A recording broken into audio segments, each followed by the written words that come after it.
Judge Victoria Brennan, how are you? I am the man that you have come to know as Mr. Cediles. In the case Ora Fabian versus Enrique Cediles, case number 065773, Miami-Dade County, State of Florida. How are you again?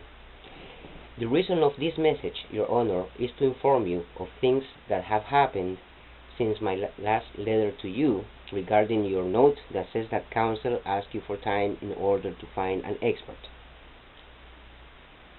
Because you have so many cases, I will refresh your memory a little bit. As you recall, you held a trial in my case. It was a 2-day trial. March 21st, 2007 and April 17th, 2007. On the first part, the petitioner, Ora Fabian, testified and presented evidence, all that she wanted, for about 2 hours and a half. Then we ran out of time, and you called for a recess. Rosemary Roth, the attorney for the petitioner, Ora Fabian, made it clear that she did not expect that, referring to the recess. So that means that she was prepared to resolve the case that day, not another day, but that day. And the last witness waiting outside the day that they were ready to resolve the case was the therapist who has been working with the family, the same that was disclosed in September 2006 during oral arguments discovery. At the very end, you also said that you could not get to the children because there was no case. The burden had not been met, at least at that point. Just the same as Judge Michael Samuels 1 year before you, in the same case, with the same people.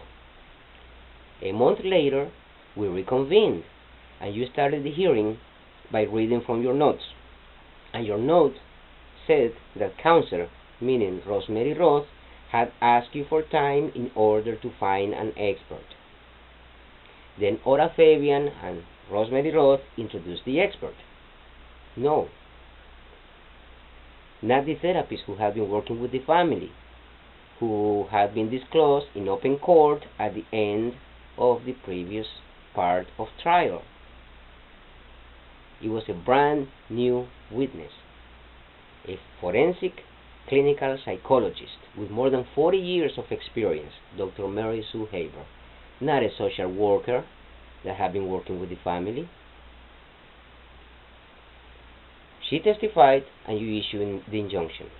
Now, if you consider that after Ora Fabian testified all she wanted and was cross-examined, you said that the burden had not been met, and then Ora Fabian only presents one expert, and that expert changes the outcome to a permanent injunction, it means that the expert made the case. Now, what I need to inform you about is that they had admitted in the Court of Appeals that they did not inform me of the expert. If they did not inform me in the expert, that implicates that the request for time to find an expert is not on the record. Because if it was on the record, I would have been informed, and they would have no need of telling the Court of Appeals that they did not inform me, right? But they also admitted that they did not ask you for time to find an expert ex parte. So please let me understand this, Your Honor.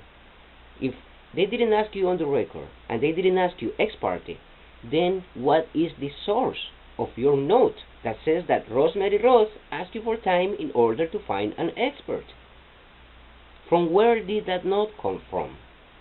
According to what they have admitted, it seems to be clear. I might be wrong. You made up that note. If you recall, the motion that you ruled as moot made that argument, that it was an honest error on your part. But it gets even better. They also admitted that they hire Dr. Haber because of your comment that the burden had not been met. In other words, your premature comment interferes with the case, making the other party going behind my back in secret during trial, during recess, to hire an expert, not before trial, but in the middle of trial, and a much better qualified witness without telling me. Of course, I had no lawyer. I didn't know I could have object. I didn't.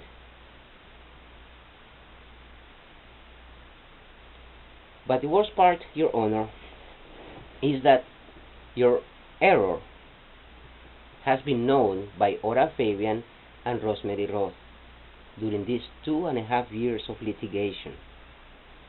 My motion for a hearing, my motion to vacate, my motion to dissolve, they have seen them all. And they have seen you ruling against those motions, thinking that I knew that they were going to get an expert. And if I knew before the second part of trial that they were going to get an expert, I could have said anything like, Your Honor, I need time. I don't have money to hire an expert, but I can look online to prepare to meet this expert. And I'm sure you would have given me a continuance. But Your Honor, I was not informed. They admitted it already. In that court, but not in yours. So, if they were supposed and obligated to tell you that they did not ask you for time to find an expert, but they haven't, how much can you trust them? You made up that note by error or willfully, I don't know, and I'm not going to speculate. But that note says that the attorney told you something that the attorney knows that she didn't, and that is material to the case, is the base of the case, admitting or not admitting the expert that changed the outcome of the case. So please, don't trust me, don't trust them. Look into the record, realize that you made an error, correct it for the sake of an innocent man and 2 children that have lost their father because of that error. I thank you very much for your patience, and I hope you do the right thing. And I need to tell you that my employer is not involved at all in any of this. Not the case, not the Court of Appeals, nothing. She doesn't even know that I'm doing this video. Thank you very much, Your Honor.